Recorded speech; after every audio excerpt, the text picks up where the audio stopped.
Hey, Loren. Hi, Kelsey. How are you? Ready? Oh, I'm good. I'm cold. Well, it snowed. It's snowing here right now. What the heck? So final episode of season 3 of Campus Confidential. How are you feeling about that? I'm still surprised that there's a season 2. Loren, the confidence, man. The confidence. I think we did it. We've come a long way, and we've tried a few different things.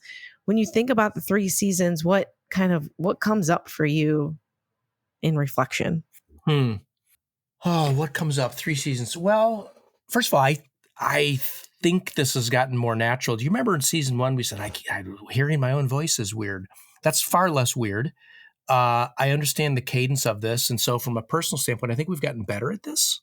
And that's kind of fun, really. I know how things work and what we're supposed to do and the cadence of things and when we record what. So that's been fun, number 1. Number 2, I am still surprised happily and admire our guests. We've had different formats, but invariably each of them says something that is profoundly impactful to me. And I don't think they're trying to be quotable. I think I've said this before. They just say something that is immensely quotable. And so that continues to delight me, even as we've kind of gotten routine with the cadence and the format and how we do this. What about you? I will say, not to harp on, but what's interesting, the listening to your voice, I've even gotten comfortable editing in front of other people. So usually it's like headphones, no one else can hear, in particular the husband, while I'm doing it.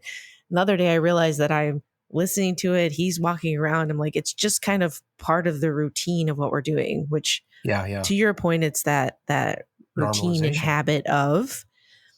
On the flip side of that, I think the routine and habit of is it fresh? Are we keeping it fresh? As we move into the next season and we think about next year, is it relevant?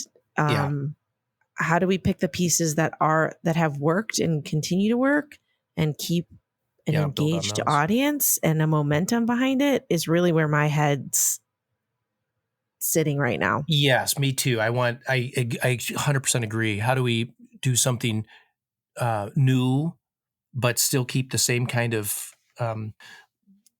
box that has been working well? And I've been surprised. People don't know this, but we've now gotten probably 6 inquiries from people that said, "We think, can I be on your podcast?" Or I didn't know there was such thing as a podcast campaigner.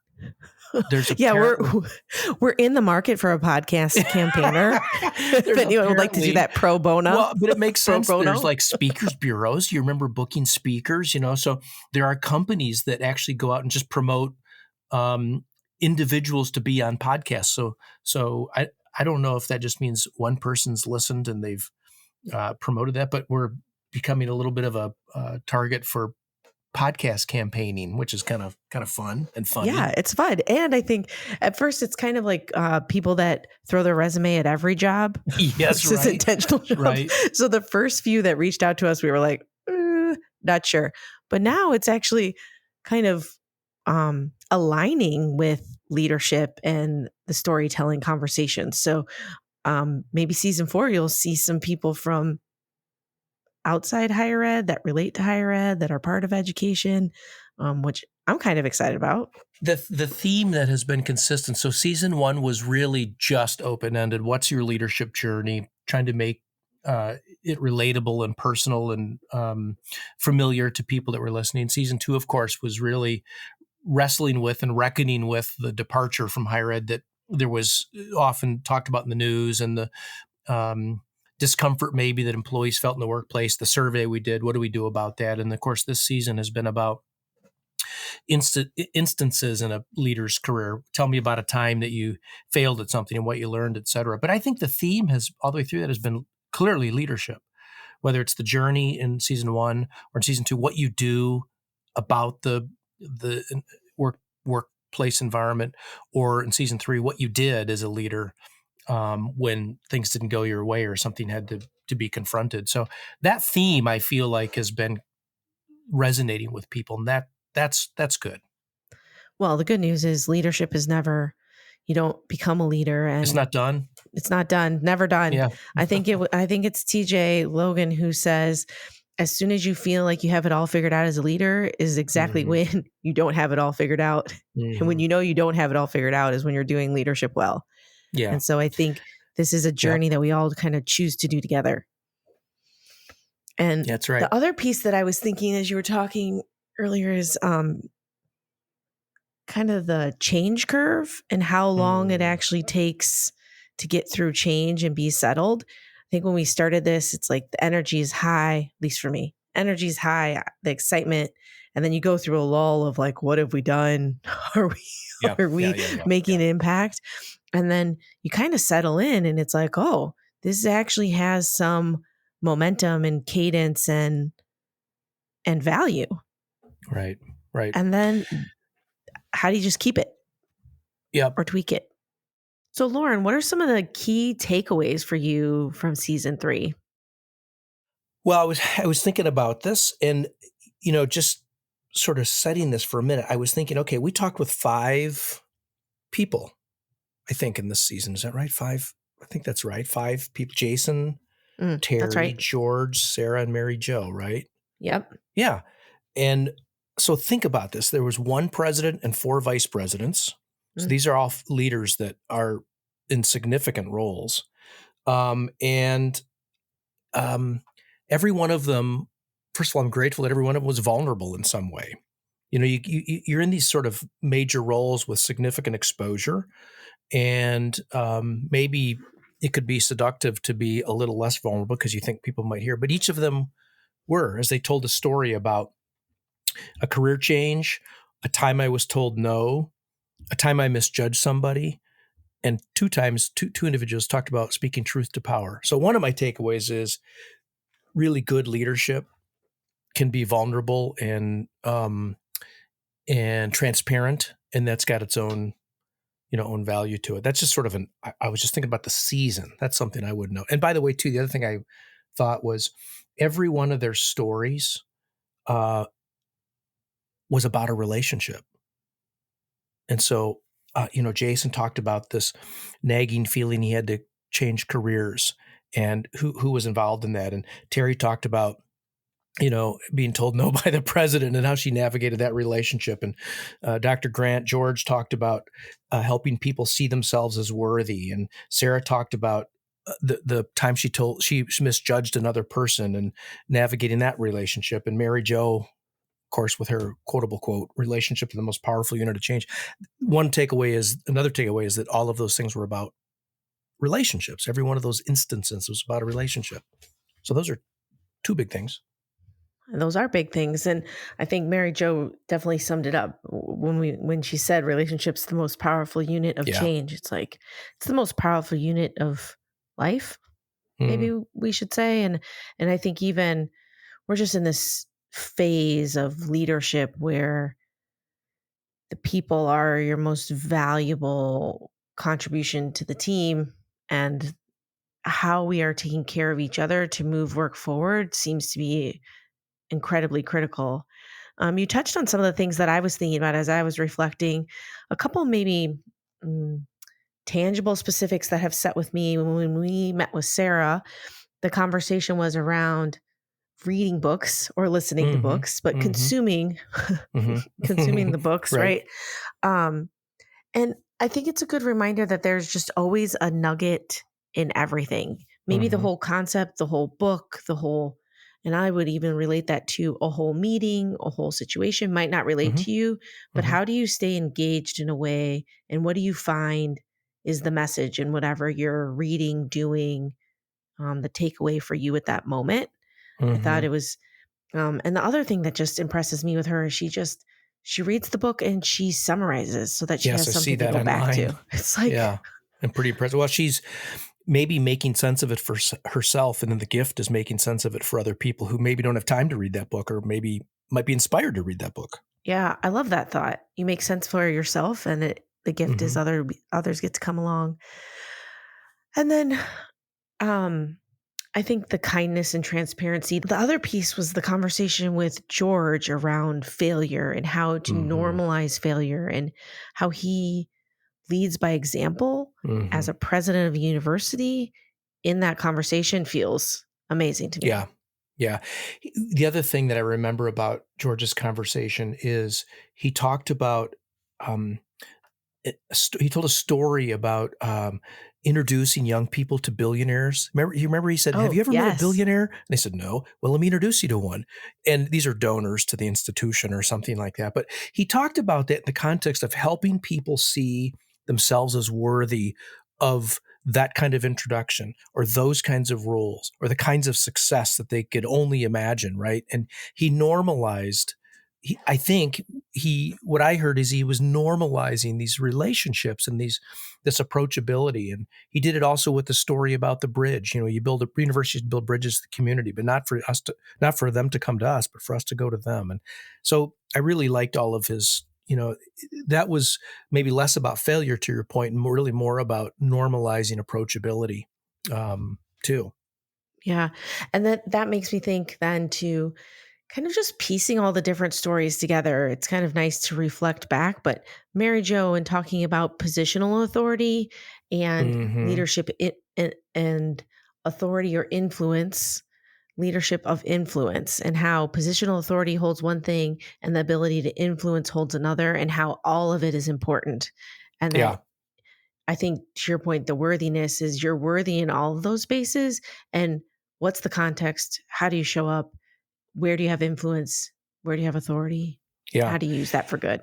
Well, and when she was talking about positional authority, she talked about the responsibilities of positional authority too. So even though you always want to center the other, there are times I feel like was saying that there are times where because of the positional authority, there's a symbolism attached and you might need to perform in a role, even though it feels a little less natural because the accountability of the role commands that you actually do a certain thing. And that's a very nuanced, complex, hard thing to do, to sort of separate out the way I feel versus what my role commands of me.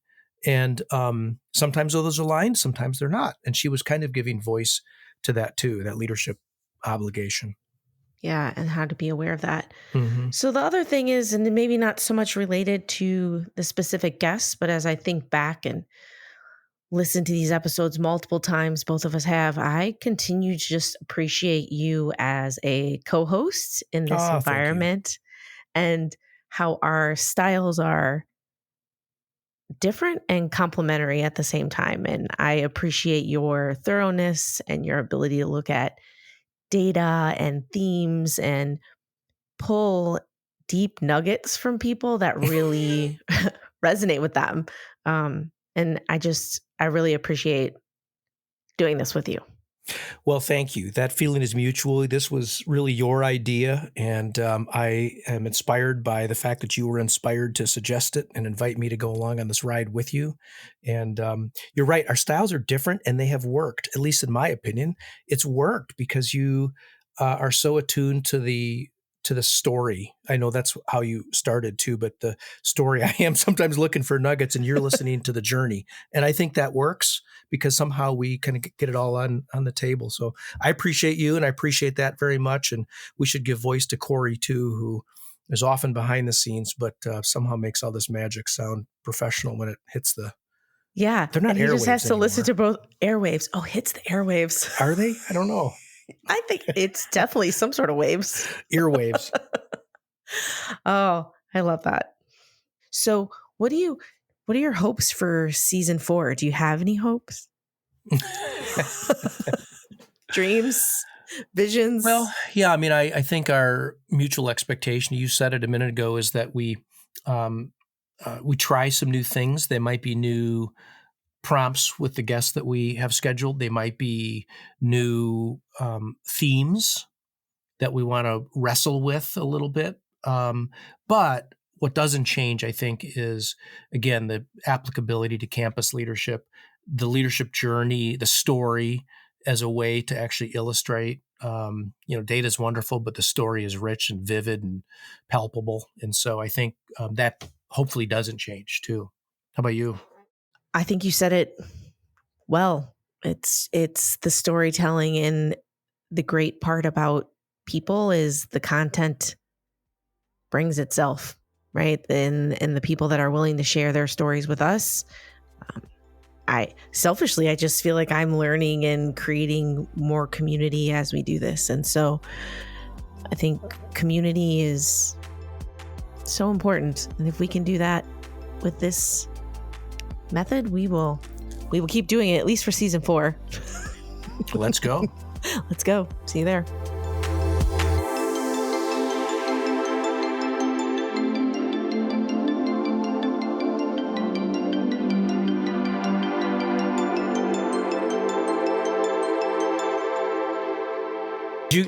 Did you get Pepsi or Coke? I got Pepsi. I'm a Pepsi girl. This is the OG way, I think, isn't it? Pepsi, isn't that the Carolinian way? But I got That's what I say, yeah. Diet Pepsi. Okay, I got Diet Coke. So we're going to have this is even a comparison test, not just a Midwesterners go to the South test. Okay, so here we are. Final extra credit of the season. We've been talking about food trends, if you will. I don't know if they're trends. Food trends? I think trends is I don't think so. pushing it. Okay, food things. Is this like a Food, Anthony Bourdain episode? Oh, my peanuts really smell kind of like farts. I don't know about that. That from a distance. That's a good So, start. okay, here we are. We Corey shared in one of our episodes that it was peanuts and Pepsi, right, Corey? Yeah, and I'm gonna take this time. Here. Let's I already go. bought the stuff, and now he's Hold going on. to qualify it. I'll qualify in a second, but so we can get this started. Y'all have already opened your Pepsis, or Kelsey, you're opening yours now. Yeah, there we get that noise. Yeah, That's perfect. Go ahead and pour some of the peanuts in. Well, actually, take a couple sips to get the drink level down a little bit. Okay. And then pour some peanuts in so that you're not overflowing it. Just dump them right in the. Yeah, just dump them right in. Drank a straight Diet Pepsi in a long time. How many do you put in? Something All of mixed them? with it. With that little small bag you have, Lauren, you might be able to fit all of them. But I would just say until it starts to get close to the top, you obviously don't want to overflow it. Oh, you go to the wow. So when I was reading about this, it's really came down to like long haul truckers or people on road trips. So it's a road trip thing, right? When people needed to keep fueled up but didn't want to use 2 hands, they put peanuts in. That's their what pop. they had dirt on their hands or something, right? Yeah, and then you just shake it in there. Now that you've got the peanuts in here, let me while we kind of let it marinate and let the saltiness, Marinate. This really is a food show. the saltiness mix in with the sweetness there. This is your Thanksgiving food show that you didn't know you needed. I need to be very clear when I brought this up in the episode. This is not something I do regularly, nor have I done since I was probably very little. I just more was mentioning it as a thing I'm aware of in North Carolina and the South. So this, I'm not standing by this as like, this is my, Saturday afternoon treat for myself. I have no idea how this is going to taste for y'all. Well, I like that you said we have to let it marinate. Real hard. I Googled it too to see if this is a real thing, and it really is. It is. And people love it. So all right, I'm just going to try it. I heard different like wives' tales reasons about why it's a thing, but it's definitely a thing, and it's basically your dark soda of choice, and then just this little snack pack of like peanuts you can get at like a gas station, just the salted roasted peanuts. I wonder if you could put rum and Coke in this. Rum and Coke, for sure. That's what I was saying. I haven't had just Diet Pepsi on its own. So when you take a sip, you're probably going to you might get a peanut or two. So don't be surprised. The faces are great. You know what? It's not bad. Yeah. It's not bad. It kind of keeps a separate I'm moving taste. south. I really think it's also funny. This is the Southern food You can drive the whole way. Yeah. Yeah, there you go. What'd you say, Corey? I think this is kind of funny that this is the Southern food tradition that we're talking about, because this is like the one I don't actually do. I have many more that I would much rather talk to you about. Like pecan pie and sweet tea. Sweet tea, definitely. Liver mush is a big regional delicacy. What is liver mush? Because that sounds nasty. It's basically like sausage. but But he other said parts of like the animal. sausage. Yeah. Well, sausage is just parts, It's right? not sausage, just to be just clear. the other parts of this from the sausage. But it's basically it's like fried up and cooked like sausage for breakfast. Like That's Scrapple. Have you had Scrapple? Yeah, it's similar to Scrapple. Yep. Oh. But there's even a Scrapple is Livermush parts. festival not far from here, so it's a big thing down here. And then, so yeah, we can talk about barbecue. We can talk about all those kind of things. But Yeah, we could have done barbecue for I know. goodness sake. Y'all are still drinking it, so I don't know if that's just because you're committed to the bit, or if you actually. I like need it. the I really caffeine. don't know. I keep wanting it to taste different, but what's fascinating to me is that the Diet Pepsi still tastes like Diet Pepsi, and the peanuts still taste like peanuts. They So don't it's just feel two very separate- blended Interesting. to me. Interesting. Not enough marination. Yeah. Yeah, let's Let it give it some sit. time. Yeah. So Well, not Corey, bad. we also we don't have the live taste test, but Yeah. we talked about the Chicago tradition of popcorn Yeah. and the caramel and cheese popcorn together. So Yes. you gave that a test. What did you think? Tell us about it. It was delicious. So obviously I've had like kettle corn popcorn. Like I knew this was a thing, but I didn't know there was a whole thing about the ratio here. Okay, let's be clear. It's not kettle corn. Kettle corn is clear. Wow. Wait, what? Kettle corn is clear, right? Like sugary clear. Not No. It's different than caramel clear. corn. That's true. Kettle corn is like it's like Yeah, looks well- like popcorn, but it's got That looked like Sugar. popcorn. Hold on. What you so nicely sent me, which I really appreciate, and that thing got gone real fast. I'll tell you that much. Between me and my wife, the kids did not get very much of it. Like that, it is popcorn. Like what you sent me is popcorn, right? It's And popcorn. To me, I think I of, guess like, it's cooked in a kettle. Fine. right. Like kettle corn is technicality. just And- like popcorn that's cooked with like flavorings on it. right, Okay. right. Maybe I'm wrong. And, Fair. and for everybody's fair. awareness, we're referring to Garrett's popcorn, right? Out of Chicago. Fantastic. And if you want to sponsor us, That's right. We'll do that. Same with Coke or Pepsi or Planters. But anyway, so I wasn't aware of this whole ratio that everybody else in the episode seemed to know about. So I got this tub of popcorn because whenever I've gotten them, I've gotten like the cheese popcorn and the caramel popcorn. They've been in like different containers or different sections. From You kinda Garrett's? eat them, not from Garrett's, just from I don't know, like those holiday gift buckets Yes. you get occasionally. Like Yeah. you just can't eat Costco, those. 17 gallons. Exactly. So I didn't know that you were supposed to mix them together. And I'll tell you, I mean, it was pretty darn delicious. Again, same kind of thing. That mix of the sweet and the salty is really nice. So like I said, it did not last very long on our kitchen island. I would just like walk by and grab a handful.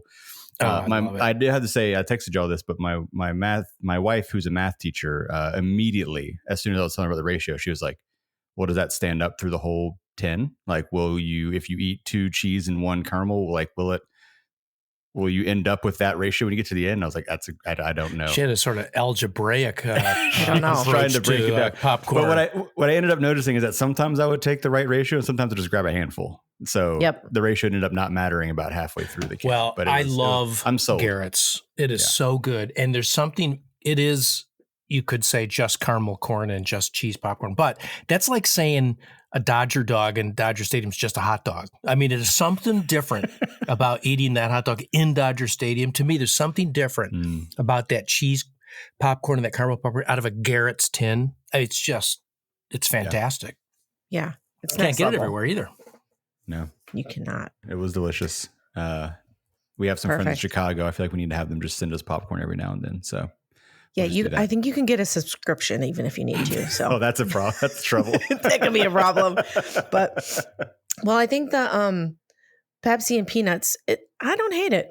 I don't Long hate road it trip? either. I don't know if I'm going to finish it, I'm definitely not going to finish it. but yeah. For a long road trip, you just leave it in the cup holder and over like a 3-4 hour drive across. Yeah, beautiful I could state see North Carolina. that actually coming in handy. Lauren's I not think I'm going like to cap it off. Lauren just shook his head a little bit. I think that's good. Yeah, I mean, it definitely. Yeah, that's something. All right. Well, hope you enjoy. Everyone give it a try. Maybe it'll be a good holiday thing to do with your families. Corey, I think Jen might think this is like some kind of trademark infringement. She does the food show. I'm about to say we need to bring her on for some food stuff next Yeah. time. There you go. Yeah. We could be evolving next season. You never know. We'll add it to the list of things that we do. Somebody feed Corey. I like that. Let's go. Perfect. All right. Until next season.